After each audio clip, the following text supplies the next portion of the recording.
Graça e paz, irmãos, sejam bem-vindos a mais um vídeo do canal Só Escritura. Desde já eu peço que você se inscreva no nosso canal, ative o sininho, curta o vídeo, para que mais pessoas possam ter acesso à palavra do Senhor.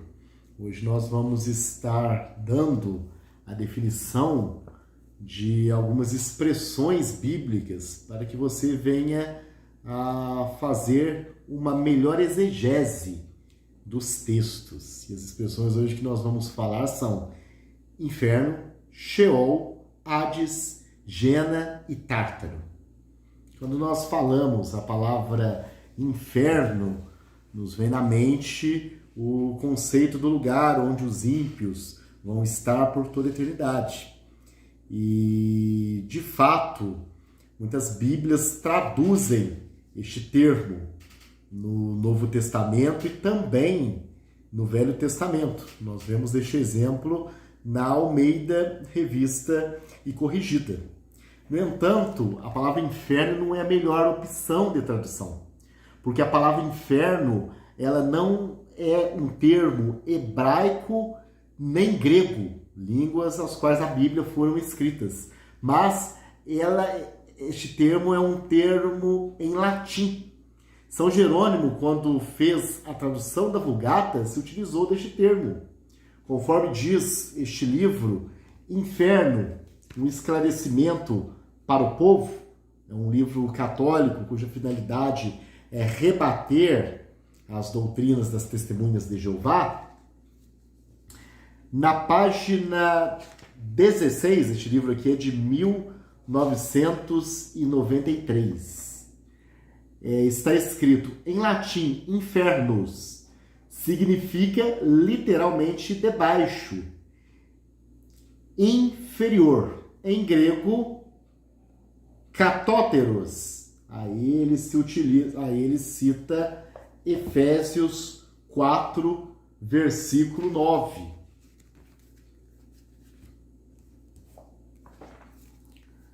Agora, as expressões Sheol e Hades são expressões que aparecem no Antigo e no Novo Testamento. Sheol, em hebraico, no Antigo Testamento, é a morada dos mortos. Os judeus eles não tinham um conhecimento como nós temos, claro, daquilo que ocorria após a morte. Então eles tinham alguma ideia, certamente eles pensavam que ali era um lugar de inatividade, era um lugar de descanso. Mas as Escrituras, elas apresentam este lugar como um lugar onde a alma vai depois da morte. Então, Sheol, ali no hebraico, como eu falei, é o mundo dos mortos. No grego, a palavra Hades é a forma grega para o hebraico Sheol, e significa o lugar das almas que partiram deste mundo. Se nós lermos a parábola do rico e do Lázaro, onde Jesus conta a história de dois homens que morreram, um na graça de Deus e o outro contrário a Deus, nós vemos que o rico da parábola, quando morreu, ele foi para o Hades. Lucas 16, 23. E no Hades ergueu os olhos, estando em tormentos. Ou seja, ali tem uma revelação mais progressiva, uma revelação mais demonstrando uma realidade maior do que ocorre depois da morte. Ali Jesus apresenta um caso em que uma pessoa morreu na graça de Deus e foi para o estado de bem-aventurança, ao passo que outro morreu e foi para o lugar de tormento. Então ali Jesus cita o termo Hades como o lugar de tormento. E este termo, de acordo aqui com o teólogo Berkhof, no livro Manual de Doutrina Cristã, nas páginas 247 e 248, este termo muitas vezes quer dizer aquilo que ocorre o lugar para onde vai o justo e o lugar para onde vai o ímpio.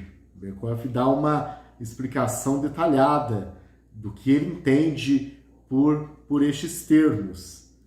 Berkhoff, ele até, eu estou falando aqui lugar, mas Berkhoff, ele prefere apresentar o termo como um estado, não lugar, porque Berkhoff, ele se utiliza desta questão de que no pensamento judaico as almas estão ali separadas do corpo. Aí ele diz que figuradamente o termo é apresentado como um lugar. E aí nós temos também o termo gena. Este termo Jesus se utiliza dele. Em Mateus capítulo 5, nos versículos de 22, 29 e 30, como também no Evangelho de Lucas capítulo 12, versículo 5. E o termo é utilizado para designar um lugar de suplício eterno. Este termo ele é utilizado ali de uma maneira figurada, não que o inferno seja figurado, o inferno é literal, mas Jesus o utiliza tendo por figura uma figura veterotestamentária do chamado Vale de Inom, que era para onde eram lançadas, eram queimadas as crianças ao deus Moloque. No entanto, nós vemos de que o rei Josias, ele fez daquele um lugar impuro, daquele lugar onde eram lançadas as crianças, ele fez um lugar impuro onde eram jogados os cadáveres de pessoas executadas. Então Jesus pega essa simbologia do Velho Testamento e aplica para o inferno. Mas só que a diferença entre Hades, que é o termo grego que se refere à região dos mortos, para o termo Gena no Novo Testamento, é que o termo Hades se refere se refere ao estado intermediário, ao estado em que as pessoas vão depois da morte, no período entre a morte e a ressurreição. Ao passo que o termo Gena se refere à condenação dos ímpios depois do juízo final. Isso é falado aqui neste livro chamado Inferno, um esclarecimento para o povo, na página 18. A palavra tártaro é o mais profundo do abismo do Hades. Significa encerrar no suplício eterno. O apóstolo Pedro, na sua segunda epístola, capítulo 2, versículo 4, se utiliza deste termo para falar de anjos que já estavam condenados. E aí agora existe uma divergência entre dois autores, entre o Berkhoff e o Raimundo Ferreira de Oliveira. Porque o Raimundo Ferreira de Oliveira, ele diz que o termo, que nenhuma dessas palavras, Sheol, Hades, Gena ou Tártaro, é aplicado para sepultura.